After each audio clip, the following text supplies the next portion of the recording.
The invitation arrived, embossed with swirling gold script, promising a celebration of love between my sister, Clara, and a man I didn't recognize. Finally, I'd thought, a genuine smile spreading across my face. Clara had always longed for a fairy tale wedding, and I was determined to be the perfect maid of honor. The weeks leading up to the wedding were a whirlwind of dress fittings, cake tastings, and bridal showers. Clara, usually so open, was strangely secretive. She'd brush off my questions about her fiancé with a nervous laugh and a vague, "You'll meet him soon enough." I chalked it up to pre-wedding jitters. The day of the wedding dawned bright and clear. I stood beside Clara as she walked down the aisle. My heart swelled with sisterly pride. But as she reached the altar, my breath caught in my throat. Standing there, beaming, was Liam, my Liam. The man I'd loved. The man who had broken my heart. Was about to marry my sister. The world tilted. The organ music faded into a dull hum, and the faces of the guests blurred. I felt a cold wave of betrayal wash over me. Clara's lies, her evasiveness, suddenly made sickening sense. The ceremony continued, but I was a ghost, a spectator in my own life. I watched as they exchanged vows, their hands intertwined. Their eyes filled with a love that felt like a cruel mockery of my own past.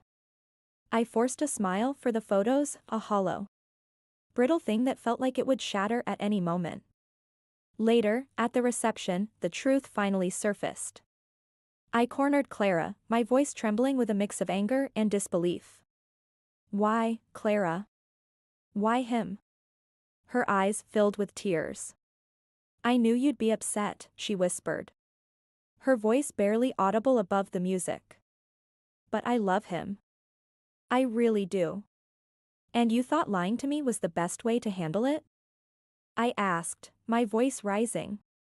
"You stole my ex, and then you lied to my face for months." "It wasn't like that," she pleaded. "It just happened.